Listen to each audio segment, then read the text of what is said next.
Chapitre 13.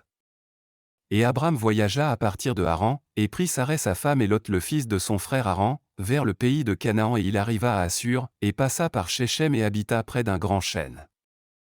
Et il regarda, et voici la terre était très plaisante de l'entrée de Hamath jusqu'au grand chêne. Et Yahweh lui dit, je donnerai ce pays à toi et à ta semence. Et il construisit là un autel, et y offrit des sacrifices au feu à Yahweh qui lui était apparu. Et de là il se déplaça vers la montagne Bethel, à l'ouest et à l'est et piqua sa tente là. Et il regarda et voici la terre était très grande et bonne, et toutes choses y poussaient, vignes et figues, et grenades, chênes et chênes verts, et pistachiers et arbres pour huile, et cèdres, et cyprès et dattiers, et tous les arbres des champs, et il y avait de l'eau sur les montagnes. Et il bénit Yahweh qui l'avait conduit hors d'Ur de Chaldée, et l'avait amené sur cette terre.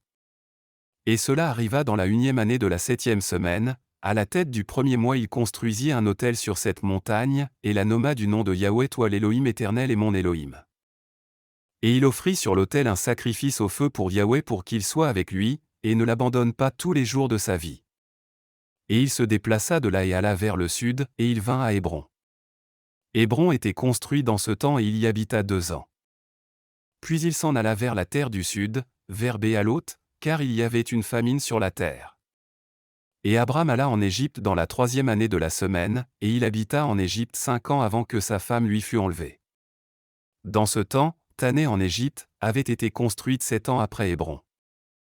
Et cela arriva alors que Pharaon avait saisi Sarai la femme d'Abram, Yahweh frappa Pharaon et sa maison de grandes plaies, à cause de Sarai la femme d'Abram. Et Abram était très brillant en conséquence, des moutons et bétail et ânes, et chevaux et chameaux, et serviteurs et servantes. Et en argent et or, excessivement. Et Lot aussi le fils de son frère était riche. Et Pharaon rendit Sarai la femme d'Abram, et le renvoya hors du pays d'Égypte. Et il voyagea vers l'endroit où il avait piqué sa tente au début, à l'endroit de l'autel, Ayant, et à l'est, et Bethel à l'ouest. Et il bénit Yahweh son Élohim qui l'avait ramené en paix. Et cela arriva dans la 3e année de la 1e semaine du 41e jubilé, il retourna à cet endroit et offrit un sacrifice au feu et il appela le nom de Yahweh et dit, toi le plus haut Élohim et mon Élohim pour toujours et à jamais. Et dans la 4e année de cette semaine, Lot se sépara de lui et habita à Sodome, et les hommes de Sodome étaient extrêmement pécheurs. Et il fut attristé dans son cœur que le fils de son frère le quitte, car il n'avait pas d'enfant. Et Abram alla à Hébron et y habita. Et dans cette année vint Kédorlaomé roi d'Élam, et Amraphaël roi de Shinar, et Arioc roi de Selsar, et Tergal roi des nations, et ils frappèrent le roi de Gomorrha. Le roi de Sodome prit la fuite et beaucoup tombèrent des blessures dans la vallée de Siddim à la mer Salée. Et ils prirent captifs Sodome et Adma, et Zébouin, et ils prirent aussi Lot captif, le fils du frère d'Abram et toutes ses possessions, et ils allèrent à Dan. Et celui qui s'échappa vint et dit à Abram que le fils de son frère avait été pris captif, et Abram arma les serviteurs de sa maison. Et le roi de Sodome vint vers lui et s'agenouilla devant lui et dit, Notre Seigneur Abram, donne-nous les âmes que tu as sauvées et que le butin soit à toi. Et Abram lui dit, Je lève mes mains vers le plus haut Élohim que je ne prendrai même pas un fil de lacet de chaussure de ce qui est à toi.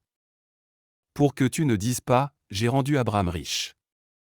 Épargne seulement ce que les jeunes hommes ont mangé, et pour la portion des hommes qui sont venus avec moi, Aner, Échol, et Mamre, eux prendront leur part. Pour Abram et pour sa semence, le 10e des premiers fruits à Yahweh. Et Yahweh ordonna cela comme une ordonnance pour toujours qu'il devrait le donner aux sacrificateurs qui servent devant lui afin qu'ils le possèdent pour toujours. Et à cette loi il n'y a pas de limite de jours, car il l'a ordonné pour les générations pour toujours. Qu'ils doivent donner à Yahweh le 10e de toutes choses, de la semence et de la vigne, et de l'huile, et de bétail et de moutons. Et il le donna aux sacrificateurs pour manger et boire dans la joie devant lui. Dans l'année que Lot fut pris captif. Yahweh dit à Abram après que Lot le quitta, dans la 4e année de cette semaine, lève tes yeux de l'endroit où tu habites, du nord au sud et de l'ouest à l'est, car toute la terre que tu vois je te la donnerai à toi et ta semence pour toujours et je rendrai ta semence comme le sable de la mer.